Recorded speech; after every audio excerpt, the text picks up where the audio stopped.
Welcome back, guys, to Football Dynasties. I am your host, Dell. We are through 7 weeks.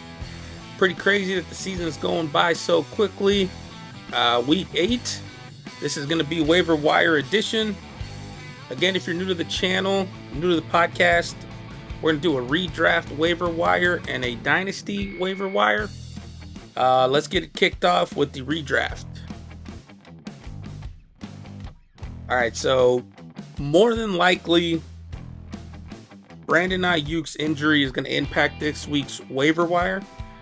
Everybody's going to pretty much try to go get Juwan Jennings, try to get Ricky Pearsall, and I get that.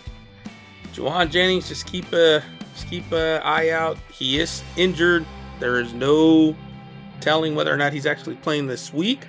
So if you pick him up, you might have to wait at least 3 weeks before you even get to use this man. So keep that in mind when you're going to try to get Juwan Jennings. So I would probably make Ricky Pearsall my go-to instead of Juwan Jennings, unless you're not in need of something right now. If you're ready and willing to wait, then Juwan Jennings should be your number one pickup. He's still available in about 60% of leagues on ESPN. Sleepers a little bit less, but they are still out there. They are available. Jaylen Warren is someone I really wanted to talk about today. The way the offense looked this week for Pittsburgh, it looks like Russell Wilson, he's not washed, I guess. But in a sense, he got kind of lucky, right? We all watched that game. There was a lot of passes where it was pure luck. I mean, George Pickens definitely helped his quarterback out, but I wouldn't say that they were all on the money and all on the spot. His receivers helped him out. But on the upside, the Pittsburgh receivers are also one of those that you want to keep an eye on. Obviously, George Pickens, you probably have to go try to trade for him. Roman Wilson is a rookie, so for dynasties, he's probably out there to pick up, maybe going forward. Well, let's not jump ahead to that just yet. So Jaylen Warren, I think, is going to be a good pickup going forward. He's definitely going to see a lot more playing time.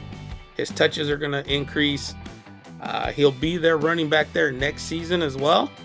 Najee is a free agent, so for dynasty purposes, keep your eye on that. But I also think he will help in the redraft formats this season still. So Jaylen Warren, he's going to be one of my pickups this week. Bucky Irving, he's still available in about 58 or not. He is rostered in 58% of leagues, so available in about 32%. And that's the biggest injury of the weekend so far, I feel. Godwin goes out, dislocated ankle. He's probably out for the year. We haven't heard just yet. Mike Evans is going to miss some time with that hamstring. I still don't think that man should have played, but it is what it is. He wanted to be out there. So Bucky is going to be another one of those that's out there in redraft leagues, so go get him. He'll be a big part of this offense, which leads me to my next pickup candidate. If you need a tight end, Cade Otton, he is out there. The offense is going to run through Rashad, Bucky, and Cade Otton, I feel. They have a rookie, Jalen McMillan, who for dynasty purposes, again, I'm getting ahead of myself, but he's definitely someone that we want to look at. He fits into the slot. So with Godwin being a free agent this season, if Jalen can put up some numbers for the rest of the season, actually, then he might be a big name going into it next year. So again, with the injuries in that Tampa game, Bucky, Cade Otton, if you need a tight end, those would be good pickups. Keenan Allen, he is in ESPN leagues. He's actually rostered in about, I think 59% is what it said. So Keenan sneaky. He got 2 touchdowns last weekend in London. So they're coming off that bye. They're going up against Washington. Anything can happen in that game. Jaden Daniels is looking like he might be out. There is a report out saying that he might be downgraded to doubtful for the game. So Keenan Allen and Rome Odunze and Caleb, I think they're going to do some work against Washington this weekend. So keep your eye out for that. So for redraft, let's kind of review real fast. Jauan Jennings, Ricky Pearsall, probably my top targets. Again, if you're not in need of something right now, Jauan Jennings would be your guy. If you need something now, I would say Jalen Warren, Bucky Irving, even Ricky Pearsall might be a better bet for now.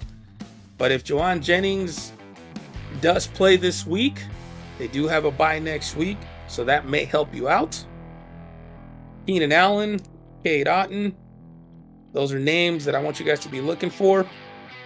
Again, guys, though, if you have any questions, throw them down there in the comments. We'll be more than happy to try and get those answers as quick as we can to you.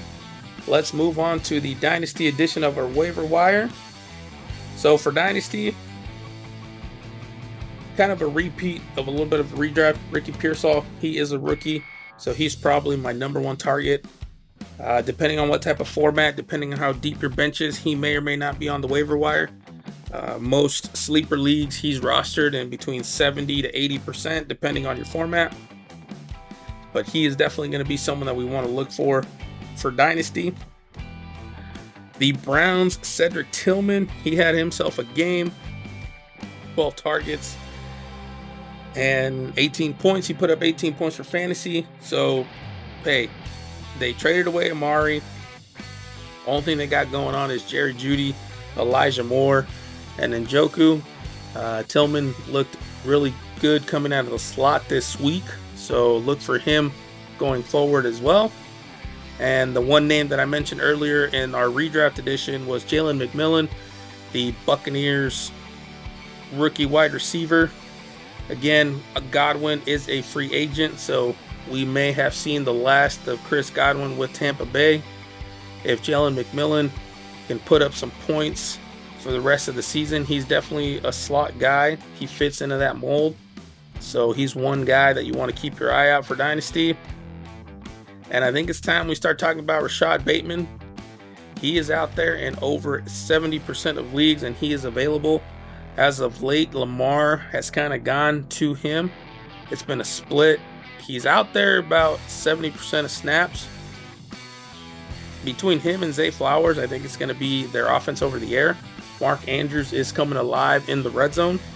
But Lamar with Derrick Henry, that combination is leading to wide open guys down the field. They're trying to stack boxes against these two. So that's going to be very difficult. If they're going to stack the box, you're going to have wide open receivers going down the sideline. And Rashad, as we saw this week against Tampa, had that big touchdown. So Rashad Bateman, Dynasty, he's one of the guys I'm looking for. And just one last little sneaky name, Jalen Naylor. I probably screwed the crap out of that one. Sorry. Vikings, he has, as of late, he has been coming up. He has been playing well. He's definitely one of those guys for fantasy I want you guys to keep an eye on. He had 4 catches for 76 yards. He's averaging about 17 a catch right now.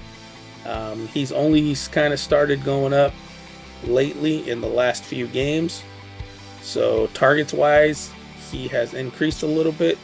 He missed that Jets game, but now that we've seen a few games where he's getting that snap count up, I think Jalen Naylor, he is going to be one of those guys, 25 years old for Dynasty. Again, you got deep benches, get him in there. He's got 3 touchdowns on the year. Michigan State product. So again, that's my Dynasty lineup. Quick review: Ricky Pearsall, 49ers wide receiver; Cedric Tillman, Cleveland Browns wide receiver; Jalen McMillan, Tampa Bay wide receiver; Rashad Bateman, Ravens receiver; and Jalen, and I'm screwing this up, Naylor. I'm gonna figure out how to pronounce that, guys. That is your waiver, dude. Screwing that up. Sorry, the waiver wire week 8 edition. Quick rundown. Once again, guys, thank you for listening. Like, follow, subscribe, share with your friends. If you have any questions, feedbacks, put it down in the comments down below. And I will see you guys for our week 7 recap. And NBA season starts today. Anybody watching the Lakers? Bronny Jr.? I'm going to watch it just because of that. On a side note, Yankees, Dodgers. Don't like either one of those teams, but hey, it is the East Coast, West Coast, so should be fun World Series. Going off topic. Anyways, guys, we'll see you for Week 7 recap.